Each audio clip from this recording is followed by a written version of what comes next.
नमस्कार। 10 कदम में आप सभी का स्वागत है। मैं हूं नीलू और 10 बजे की बुलेटिन में हम आपको दिखाएंगे आज लखनऊ में बीजेपी युवा मोर्चा की बैठक होने वाली है, जिसमें सीएम योगी कार्यकर्ताओं को जीत का मंत्र देने वाले हैं। बीजेपी नेता तेजस्वी सूर्या भी इसमें शिरकत करेंगे। वहीं प्रियंका के उत्तर प्रदेश दौरे का आज 5वां और आखिरी दिन है। लगातार 5 दिन से प्रियंका कांग्रेस नेताओं और कार्यकर्ताओं के साथ मंथन कर रही है। वहीं नोएडा में एनकाउंटर हुआ है। 2 बदमाश अर्जुन और विश्वास को गोली लगी है, जिसे अस्पताल में भर्ती करा दिया गया है। तो इस वक्त की 3 अहम खबर आपके टीवी स्क्रीन पर।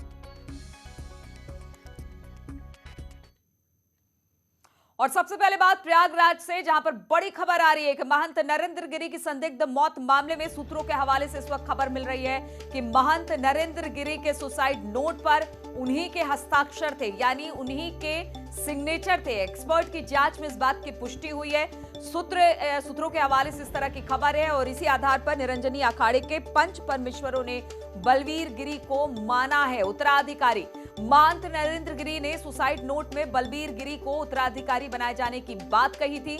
सूत्रों के हवाले से अब यह खबर मिल रही है कि जो सुसाइड नोट नरेंद्र गिरी ने लिखा था, उस पर जो सिग्नेचर किए हुए थे वो नरेंद्र गिरी के ही थे और इसी के आधार पर जो पंच परमेश्वर थे उन्होंने कहा है कि बलबीर गिरी ही गद्दी पर बैठेंगे। सूत्रों के हवाले से इस खबर की पुष्टि की गई है। बताया ये जा रहा है कि जो सिग्नेचर एक्सपर्ट होते हैं उन्होंने इस बात को बताया कि जो लेटर लिखा गया था, सुसाइड नोट था, उसमें जो सिग्नेचर थे वो महंत नरेंद्र गिरी के ही थे और इसी के को आधार मानकर पंच परमेश्वरों ने बलबीर गिरी को गद्दी सौंपी है। और सर्वेश बातचीत करने के लिए प्रयागराज से हमारे साथ जुड़ गए। प्रयागराज से जो खबर निकलकर सामने आ रही है सर्वेश, उसमें यही कहा जा रहा है कि जो सिग्नेचर हैं वो नरेंद्र गिरी के ही हैं। क्या इसको लेकर ये स्पष्ट हो चुका है और इसी को आधार मानकर बलबीर गिरी को भी अब गद्दी मिली है? जो सिग्नेचर एक्सपर्ट है उन्होंने इसकी पुष्टि की है।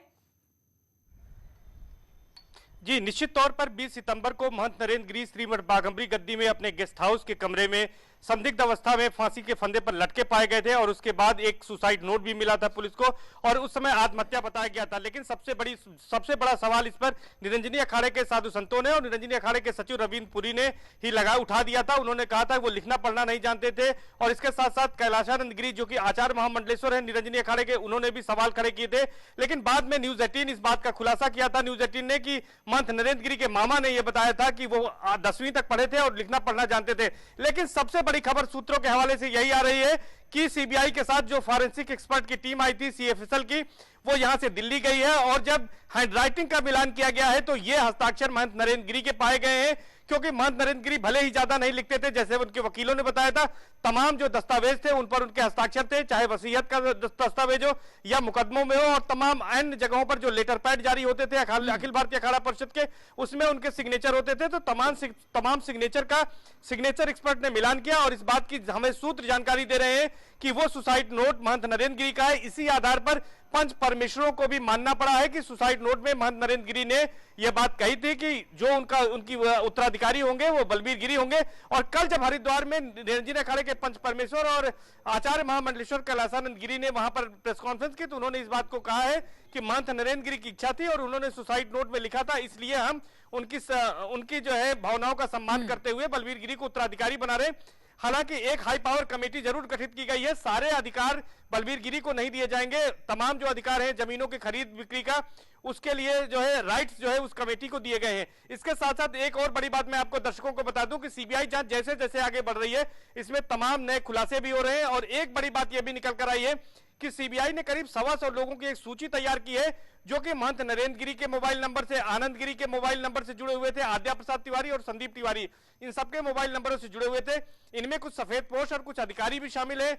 कुछ लोगों के मोबाइल भी सर्विलांस में लगा दिए गए हैं। इसके साथ साथ कुछ लोगों को बुलाकर पूछताछ की जा रही है। हालांकि कुछ लोग शहर से बाहर हैं, सीबीआई उनसे संपर्क करने की कोशिश कर रही है, कई लोगों से संपर्क नहीं हो रहा है। तो सीबीआई की जांच ये कह सकते हैं सही दिशा में आगे बढ़ रही है।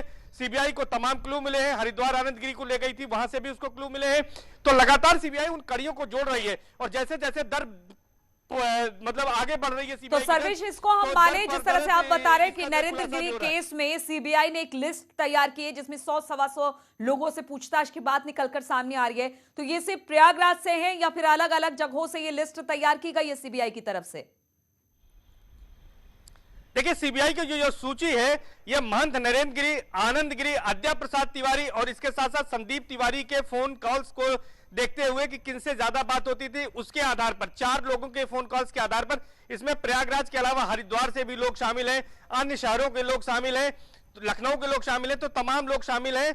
और इसके साथ ही साथ जिन लोगों से इसमें जिनको संदिग्ध पाया गया उनके नंबर सर्विलांस पर भी लगा दिए गए हैं ताकि उनकी गतिविधियों को पता किया जाए। और एक और बड़ी बात मैं आपको बता दूं कि प्रयागराज में ही हम मौजूद हैं। तमाम यहां पर जो संदिग्ध लोग हैं, जो अधिकारी हैं, महंत नरेंद्र गिरी ये एक तरह से कहें कि मौत के मामले में सीबीआई जांच हो रही है, तो तमाम लोग जो है वो फोन पर आमतौर पर बात नहीं कर रहे, व्हाट्सएप कॉल की जा रही है। किसी को कोई जानकारी लेना है तो लोग बच रहे हैं कि कहीं वो इसके दायरे में ना जाए, भले ही वो निर्दोष हो। तो इसलिए अब लोग इस मामले में जानकारी के लिए भी व्हाट्सएप कॉल का इस्तेमाल कर रहे हैं। तो ये बड़ी खबर है कि तमाम लोग बिल्कुल, तो लगातार सीबीआई अपनी जांच आगे बढ़ा रही है, लेकिन इस वक्त की 2 अहम खबर इस पूरे मामले से जुड़ी हुई। एक तो एक्सपर्ट ने जो सुसाइड नोट नरेंद्र गिरी की तरफ से लिखा गया था, उस पर कहा जा रहा है कि सूत्रों के हवाले से खबर कि वो सिग्नेचर नरेंद्र गिरी के ही थे। और दूसरी खबर यह कि सीबीआई अपनी जांच को आगे बढ़ा रही है और अब जांच के दायरे में एक लिस्ट तैयार किया गया है जिसमें 100 से 125 लोग जुड़े हुए हैं, उनसे भी पूछताछ होगी। बहुत बहुत शुक्रिया आपका सर्वेश हमारे साथ जुड़ने के लिए।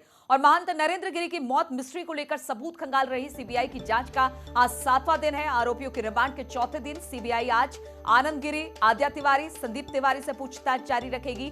तीनों को सीबीआई बाघंबरी मठ और हनुमान मंदिर लेकर जाएगी।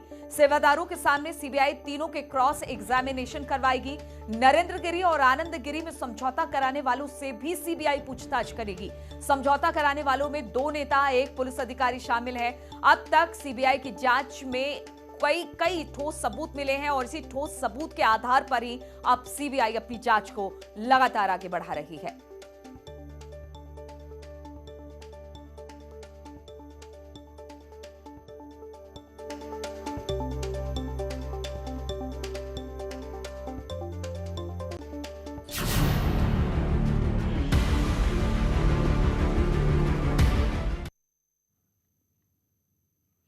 तो प्रियंका गांधी के उत्तर प्रदेश दौरे का आज 5वां और आखिरी दिन है। प्रियंका मिशन 2022 के लिए लगातार रणनीति बना रही है।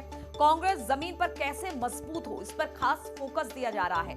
टिकटों के बंटवारे से लेकर विधानसभा चुनाव को लेकर इस पर चर्चा हुई है। जातिगत समीकरणों को भी साधने की रणनीति बनाई जा रही है। तो प्रियंका के 5वां और आखिरी दिन का यह दौरा है, लेकिन बताया जा रहा है कि दिल्ली निकलने से पहले आज भी प्रियंका कई बैठकों में शामिल होंगी, जिसमें कांग्रेस के नेता कार्यकर्ता इन बैठकों में जुड़ने वाले हैं।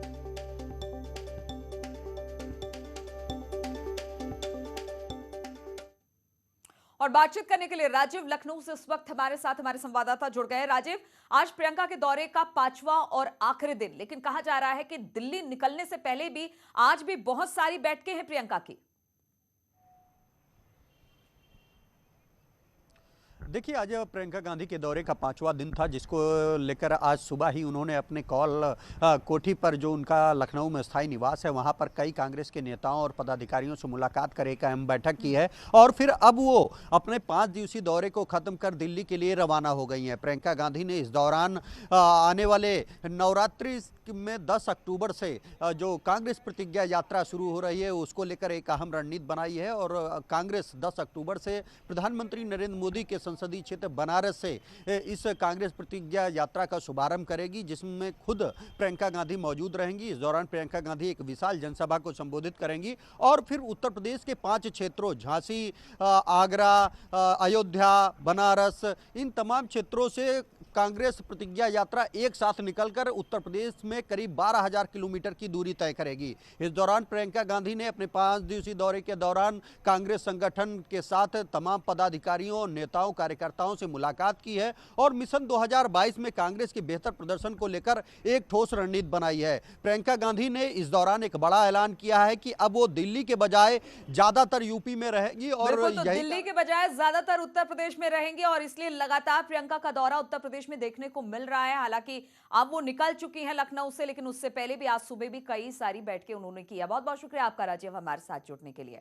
और वहीं बीजेपी की बात की जाए तो युवा मोर्चा की प्रदेश कार्य समिति की आज लखनऊ में बैठक होने वाली है। कार्य समिति का उद्घाटन सुबह 11 बजे बीजेपी युवा मोर्चा के राष्ट्रीय अध्यक्ष तेजस्वी सूर्या करेंगे। समापन सत्र में शाम 4 बजे सीएम योगी भी बैठक में शामिल होंगे और कार्यकर्ताओं को सीएम संबोधित भी करेंगे। कार्य समिति की बैठक में मिशन 2022 के तहत युवा कार्यकर्ताओं को जीत का मंत्र दिया जाएगा।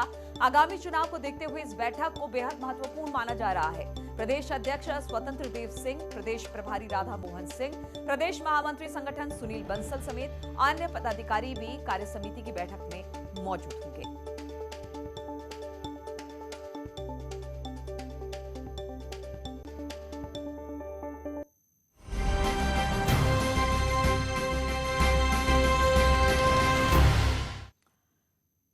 तो उत्तर प्रदेश में धान खरीद की शुरुआत हो गई है। सुबह 9 बजे से शाम 5 बजे तक धान खरीदी जाएगी। 75 जिलों में धान खरीद के लिए 4000 से अधिक क्रय केंद्र बनाए गए हैं। 70 लाख मीट्रिक टन धान खरीद का लक्ष्य रखा गया है। सामान्य धान्य के लिए न्यूनतम समर्थन मूल्य प्रति क्विंटल 1940 रुपए और ग्रेड ए धान के न्यूनतम मूल्य समर्थन मूल्य प्रति क्विंटल 1960 रुपए रखा गया है। कोरोना प्रोटोकॉल का पालन करना होगा इस दौरान। जब किसान अपने अनाज को बेचने धान क्रय केंद्रों पर आएंगे तो ये तमाम तरह की तैयारी अब कर ली गई है, जिसमें बताया जा रहा है कि 75 जिलों में धान खरीद के लिए 4000 से अधिक क्रय केंद्र बना दिए गए हैं। 70 लाख मीट्रिक टन धान खरीद का लक्ष्य सरकार की तरफ से रखा गया है। सामान्य धान के लिए न्यूनतम समर्थन मूल्य प्रति क्विंटल 1940, वहीं ग्रेड ए धान के लिए न्यूनतम समर्थन मूल्य प्रति क्विंटल 1960 रुपए रखा गया है। लेकिन जो धान बेचने आएंगे किसान और जो धान खरीद केंद्र होगा वहां पर कोरोना प्रोटोकॉल का पालन करना होगा। और रुकेंगे आप छोटे से ब्रेक के लिए। तो मनीष गुप्ता हत्याकांड के आरोपी कब अरेस्ट होंगे, ये सबसे बड़ा सवाल बना हुआ है। सबको इंतजार है कि आरोपियों पर कड़े एक्शन हो। गोरखपुर में कानपुर की कारोबारी की संदिग्ध हालत में मौत के मामले में मुख्यमंत्री योगी आदित्यनाथ सख्त हैं। जांच के बाद आरोपियों पर कड़ी कार्रवाई होगी।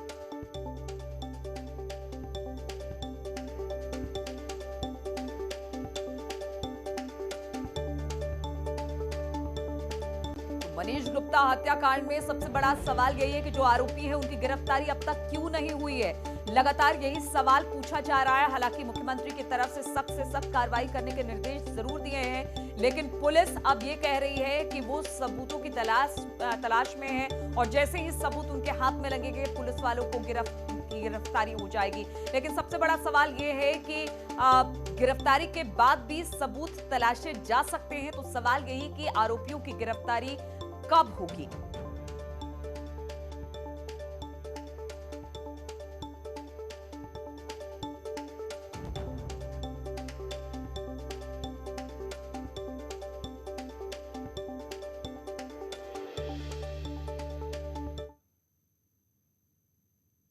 और मनीष गुप्ता हत्याकांड को लेकर अखिलेश का सरकार पर निशाना। आरोपी पुलिसकर्मी अब तक गिरफ्तार नहीं हुए हैं। आरोपियों को जानबूझकर फरार कराया गया है। मनीष गुप्ता हत्याकांड के पीछे बड़ी साजिश, हत्याकांड के तार वसूली से जुड़े हुए हैं, तंत्र से जुड़े हुए हैं। अखिलेश जीरो टॉलरेंस बीजेपी का जुमला। तो इस तरह की बातें अखिलेश यादव ने कही है कि जिस तरह की कार्रवाई होनी चाहिए थी नहीं हुई है। उनको गिरफ्तार अभी तक आरोपी पुलिसकर्मियों को क्यों नहीं किया गया, आरोपियों को गिरफ्तार नहीं किया गया है और जानबूझकर उन्हें फरार कर दिया गया है। मनीष गुप्ता हत्याकांड के पीछे एक बड़ी साजिश है। हत्याकांड के तार वसूली तंत्र से जुड़े हैं। अखिलेश बता रहे हैं कि जीरो टॉलरेंस बीजेपी का जुमला है, लेकिन काम नहीं हुए हैं, तो यानी सिर्फ जुमलेबाजी करती है बीजेपी की सरकार। अब तक आखिर क्यों पुलिस वालों की गिरफ्तारी नहीं हुई है। तो ट्वीट कर ये सारी बातें कही अखिलेश यादव ने। उन्होंने लिखा है कि कब होगी गिरफ्तारी।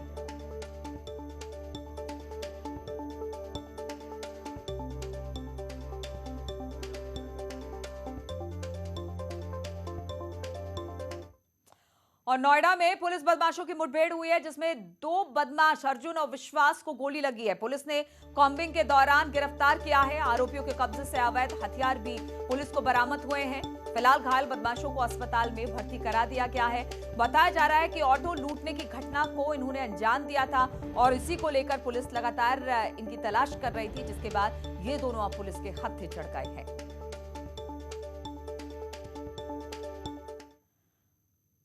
और अमरोहा में 2 गुटों में मारपीट हुई है। शराब के नशे में ये मारपीट बताई जा रही है। बताया जा रहा है कि शराब के नशे में 2 गुट आपस में भिड़ गए। एक दबंग ने इस दौरान फायरिंग भी की है। पुलिस के सामने संघर्ष होता रहा, दोनों गुट आपस में गुत्थम गुत्था हुए रहे, लेकिन पुलिस वाले ने कुछ नहीं किया। बताया जा रहा है कि गजरौला के फाजलपुर की ये घटना बताई जा रही है।